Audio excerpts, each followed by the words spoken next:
너희를 대면하면 유순하고 떠나 있으면 너희에 대하여 담대한 나 바울은 이제 그리스도의 온유와 관용으로 친히 너희를 권하고 또한 우리를 육신에 따라 행하는 자로 여기는 자들에 대하여 내가 담대히 대하는 것 같이 너희와 함께 있을 때에 나로 하여금 이 담대한 태도로 대하지 않게 하기를 구하노라. 우리가 육신으로 행하나 육신에 따라 싸우지 아니하노니 우리의 싸우는 무기는 육신에 속한 것이 아니요 오직 어떠한 견고한 진도 무너뜨리는 하나님의 능력이라. 모든 이론을 무너뜨리며 하나님 아는 것을 대적하여 높아진 것을 다 무너뜨리고 모든 생각을 사로잡아 그리스도에게 복종하게 하니 너희의 복종이 온전하게 될 때에 모든 복종하지 않는 것을 벌하려고 준비하는 종이 있노라. 너희는 외모만 보는도다. 만일 사람이 자기가 그리스도에게 속한 줄을 믿을진대 자기가 그리스도에게 속한 것 같이 우리도 그러한 줄을 자기 속으로 다시 생각할 것이라. 주께서 주신 권세는 너희를 무너뜨리려고 하신 것이 아니요 세우려고 하신 것이니 내가 이에 대하여 지나치게 자랑하여도 부끄럽지 아니하리라. 이는 내가 편지들로 너희를 놀라게 하려는 것 같이 생각하지 않게 함이라. 그들의 말이 그의 편지들은 무게가 있고 힘이 있으나 그가 몸으로 대할 때는 약하고 그 말도 시원하지 않다 하니 이런 사람은 우리가 떠나 있을 때에 편지들로 말하는 것과 함께 있을 때에 행하는 일이 같은 것임을 알지라. 우리는 자기를 칭찬하는 어떤 자와 더불어 감히 짝하며 비교할 수 없노라. 그러나 그들이 자기로서 자기를 헤아리고 자기로서 자기를 비교하니 지혜가 없도다. 그러나 우리는 분수 이상의 자랑을 하지 않고 오직 하나님이 우리에게 나누어 주신 그 범위의 한계를 따라 하노니 곧 너희에게까지 이른 것이라. 우리가 너희에게 미치지 못할 자로서 스스로 지나쳐 나아간 것이 아니요 그리스도의 복음으로 너희에게까지 이른 것이라. 우리는 남의 수고를 가지고 분수 이상의 자랑을 하는 것이 아니라 오직 너희 믿음이 자랄수록 우리의 규범을 따라 너희 가운데서 더욱 풍성하여지기를 바라노라. 이는 남의 규범으로 이루어 놓은 것으로 자랑하지 아니하고 너희 지역을 넘어 복음을 전하려 함이라. 자랑하는 자는 주 안에서 자랑할지니라. 옳다 인정함을 받는 자는 자기를 칭찬한 자가 아니오 오직 주께서 칭찬하시는 자니라. 아멘. 오늘 본문은 바울 자신의 사도직에 대한 변호의 말씀입니다. 우리 1장 2절을 세 번역으로 읽어보면 나 바울은 그리스도의 온유하심과 관대하심을 힘입어서 여러분을 권면합니다. 내가 얼굴을 마주 대하고 있을 때에는 여러분에게 유순하나 떠나 있을 때에는 여러분에게 강경하다고들 합니다. 내가 여러분에게 청하는 것은 내가 가서 여러분을 대할 때 강경하게 대해야 할 일이 없게 해달라는 것입니다. 그러나 우리가 육정을 따라서 처신한다고 여기는 사람들에게는 나는 확신을 가지고 담대하게 대하려고 합니다. 고린도 교회 안의 바울에 대해서 바울은 비겁하고 이중적이며 육적인 정욕의 사람이라고 말하는 사람들이 있었습니다. 그러기에 바울은 하나님의 사도가 아니라고 한 것입니다. 그럼에도 바울은 사도의 자격과 권위로 그렇게 말하는 자들을 담대하게 대하겠다고 말합니다. 그렇다면 바울이 그런 비방과 모함에도 위축되지 않고 사도됨의 확신을 가지고 담대하게 그런 자들을 대하겠다고 한 이유는 무엇일까요? 그것은 바울의 삶이 이미 사도됨을 입증하고 있기 때문입니다. 바울은 이런 사실을 이미 고린도전서 9장 2절에서 말했습니다. 다른 사람들에게는 내가 사도가 아닐지라도 너희에게는 사도이니 라고 말했고요. 그러면서 동시에 고린도전서 4장 그리고 고린도전서 11장에 그러므로 내가 너희에게 권하노니 너희는 나를 본받는 자가 되라. 내가 그리스도를 본받는 자가 된 것 같이 너희는 나를 본받는 자가 되라 라고 말했던 것입니다. 하나님의 사도됨은 말을 잘하고 신학적 지식에 많고 적음에 있지 않습니다. 하나님의 사도됨의 증거는 바로 삶에 있는 것입니다. 삶이 그 사람의 정체성과 실상을 입증합니다. 사람을 대하는 마음가짐, 그 말의 내용, 물질의 사용 내역, 마음이 지향하는 바, 인생의 목적과 방향 등등 그의 삶이 그의 존재의 실상을 밝혀줍니다. 그래서 삶이 사도됨을 입증하고 목사됨을 입증하고 성도됨을 입증하는 것이죠. 왜냐하면 그리스도의 부르심을 받은 모든 성도는 주님과의 관계로 인해 삶의 방식이 달라질 수밖에 없기 때문입니다. 그리고 마침내는 하나님 나라에서의 평가와 상급이 달라지는 것입니다. 3절에서 6절 보겠습니다.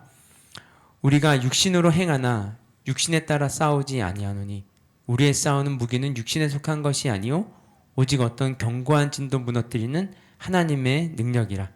모든 이론을 무너뜨리며 하나님 아는 것을 대적하여 높아진 것을 다 무너뜨리고 모든 생각을 사로잡아 그리스도에게 복종하게 하니 너희의 복종이 온전하게 될 때에 모든 복종하지 않는 것을 버려하려고 준비하는 중에 있노라. 이렇게 이어지는 말씀에서 바울은 싸움과 복종에 대해 말씀합니다. 우리에게 싸움이 있다는 것입니다. 그리고 그 싸움은 육신적인 싸움이 아니라 영적인 싸움이고 궁극적으로는 하나님께 복종을 요구한다는 것입니다. 여러분, 교회 안에도 보이지 않는 싸움이 있습니다. 평온한 것 같아도 보이지 않는 긴장이 있습니다. 곧 하나님 나라를 위한 공동체인 교회를 회방하고 어지럽히며 교회를 이용해 자기 정욕을 채우고 주님을 우롱하는 거짓의 사람들, 궁극적으로는 그 배후에 있는 악한 영과의 싸움입니다. 그러기에 주의 성도들은 영적 긴장을 늦출 수가 없습니다.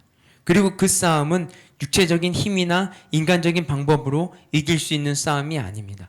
오직 전능하신 하나님의 능력으로만 이길 수 있는 싸움인 것입니다.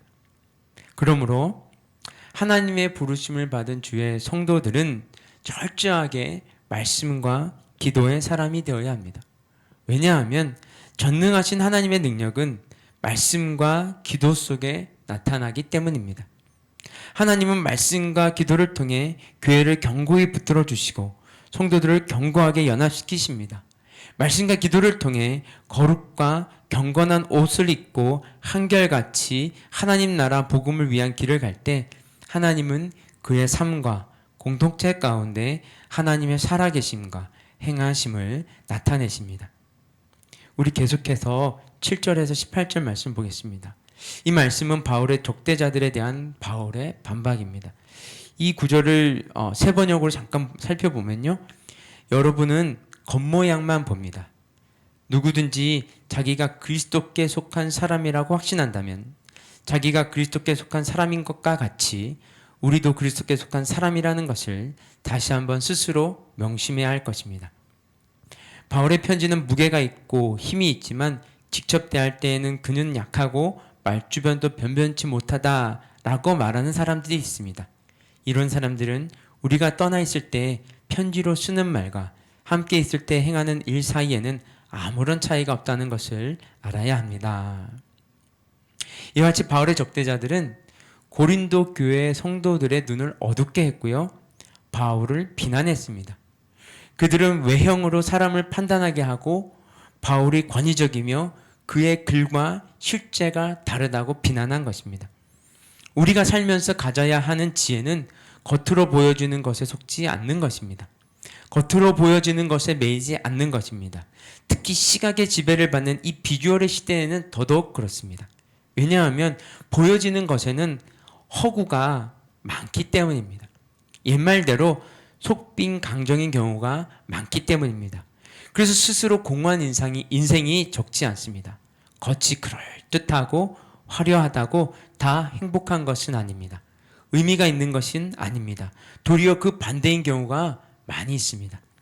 중요한 것은 겉으로 보여지는 것에 매인 삶이 아니라 그리스도와의 연합 속에서 자신이 쓴 대로 살고 자신이 말한 대로 살고 자신이 전한 대로 살고 들은 대로 사는 것입니다. 그것이 그리스도께 속한 자의 참된 증거이며 교회를 섬기는 온전한 모습이 되는 것이죠. 우리가 방금 읽은 12절에서 18절은 자신이 기준이 되어 자신으로 자신을 헤아리고 비교하며 칭찬하는 어리석은 자가 되지 말라는 것입니다. 곧 물에 비친 자신의 모습에 반한 자아도취의 그 나르시시즘에 빠지지 말라고 말합니다. 우리를 옳다 하시는 분은 내가 아니라 주님이시죠. 우리를 칭찬하시는 분은 내가 아니라 주님이십니다.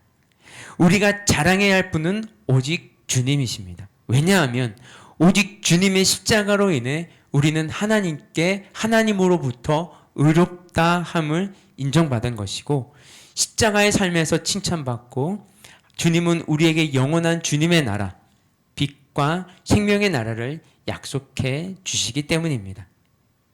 오늘 우리가 살고 있는 시대는 치열한 영적 싸움이 있는 시대입니다. 사이비 이단과의 싸움이 있고, 교회의 세속화와의 싸움이 있고, 자신과의 치열한 내적 싸움이 있습니다.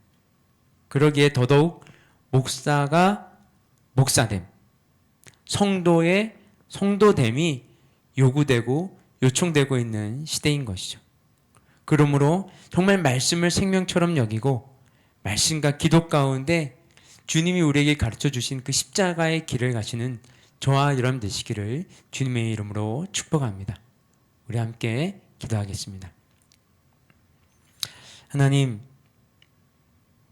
오늘 우리가 사는 시대는 치열한 영적 싸움이 있는 시대입니다. 그리고 그 싸움에서 우리는 많이 패배하고 있습니다. 이제 다시 저희들을 주의 말씀과 기도로 붙들어 주시옵소서. 말씀을 생명처럼 여기고 말씀과 기도 가운데 십자가의 길을 가게 하시고 하나님께 영광을 돌리게 하여 주시옵소서. 예수님의 이름으로 기도드렸습니다. 아멘. 우리 계속해서 개인 기도 제목 가지고 기도하며 나아가도록 하겠습니다.